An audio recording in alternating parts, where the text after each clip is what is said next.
He was beautiful. His profile was clever. Plus, he baked cupcakes in his free time. We matched. I broke the ice. He was quick to ask me on a date. Paint and sip, very nice. After a frenzied afternoon of shaving, exfoliating, and spraying, I arrived a cool 4 minutes late. The moment I saw him, I took a mental snapshot just in case this was it. An unfortunate habit stuck firmly in place since 7th grade. His features were elegant and refined, his stature long and markedly lean. The type of person who attracted the eye effortlessly. He was lively and curious, and his nose wrinkled when he laughed. My favorite. With paint smeared and wine guzzled, our masterpieces were complete. It was a brisk, drizzly evening. We bumped against each other every few steps, and took turns critiquing each painting, affecting a snobby, highbrow sensibility. His shoulder felt solid despite his weary appearance. He must work out, I thought. We kissed against a wrought iron fence, bathed in the amber glow of an old street lamp,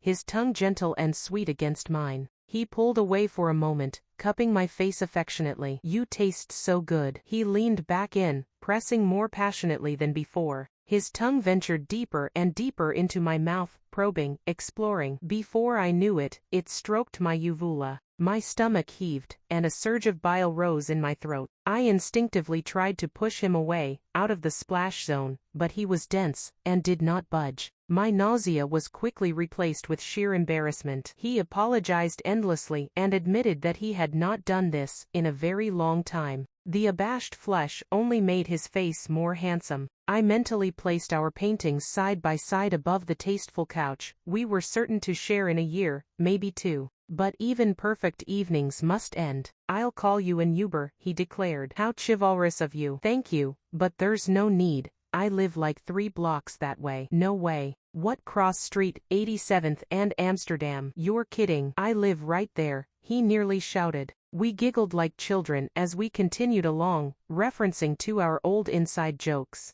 Soon, my building towered over us, the burgundy brick etched in stark, film noir shadows. His jaw hung agape. No, this is a prank. Where are the cameras? This is my building. That's insane, I cried. How did I not realize? A key turn later, we were stomping up the dank, spongy stairs 1, 2, 3 flights up, up, up. With each floor, we grew giddier, more incredulous. I saw my door then, a familiar seasick green, paint chipped at the corners to reveal the previous crimson varnish underneath. A shabby Nina hung slightly askew. He approached it like an old friend. Well, this is me. I stopped dead, my hackles only now raising. Too little, too late. This one. Ninea. He paused, calculating, then abruptly bellowed, yes, Mom. Home sweet home. He slapped the door sharply. The artful curve of his face twisted very slightly. Something strained and eager was there, right below the surface. Can I come in? I'm curious if it has the same layout as mine. I tested, wondering how far he'd take this. He blushed and shifted his weight, the perfect performance of chaste sincerity. I'm flattered, but I really like you. I'd like to take things slow if that's okay with you. He smiled neatly, but his eyes remained wide, unblinking.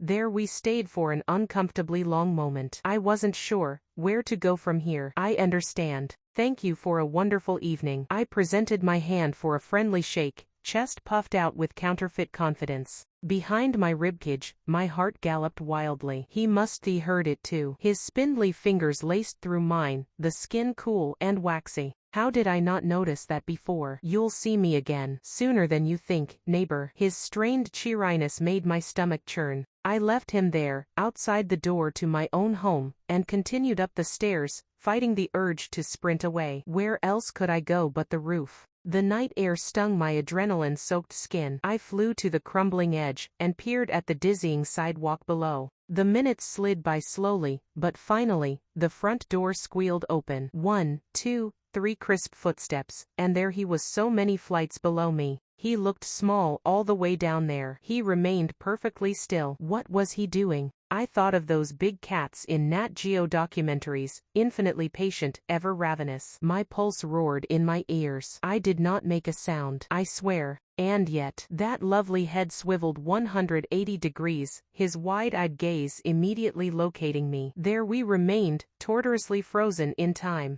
In a split second, he spun on his heels, and threw himself at the brick facade with inhuman speed. I swear to you, he scuttled up the side of the building, sinewy limbs flailing violently. My legs took over, and dragged me from that spot by force. I burst back inside in record time. But his footsteps already scrambled onto the roof behind me. God, he was fast. I wouldn't make it. I threw myself at the mercy of gravity, hoping those trusty stairs would be there to support me. Sure enough, they came one after the other. In a moment, I was at my door. But those infernal footfalls careened closer and closer with punishing speed. My numb fingers fumbled with the keys. Why did I have so many goddamn keys? Slick with sweat, I managed to shockily insert the correct one, turning it hurriedly. The door rasped ajar, pleading for me to come in quick. 1 foot to safety, I swiveled on my axis. Mere inches behind, he rocketed toward me. Joints hinged far past their breaking point, torso flung back in a grotesque arc, so deep that his exquisite skull dragged behind him, slamming mercilessly against each step with an appalling thud, thud, thud. At the threshold, he, or more accurately it, lurched forward like an awful marionette puppet. That refined jaw split open, revealing a fleshy throat with rows of gleaming teeth spiraling into its depths. Just in time, I flung the door shut and threw my weight against it, bracing for an impact that never came. Silence. Then, my phone buzzed. One new message. Look behind you. My breath caught in my throat. Though every cell in my body begged me not to, I turned my fearful gaze. There, through the living room window, hardly discernible in the inky darkness, the awful thing's eyes bulged, an endless abyss of pitch black. Its taut skin pulled back to reveal a dripping, toothy grin. Then, a camera flash. I blinked away stars, fighting to see around the blind spot in my vision. I squinted through the murky glass, searching for that dreadful face. But it was gone. I haven't left my apartment all day. I don't know if I ever will again. The daylight offers some comfort, but with each passing minute, the sun creeps closer to the horizon. I'll update you all tomorrow, if I make it. If not, I hope this post helps someone out there. And please, for the love of God, delete Hinge.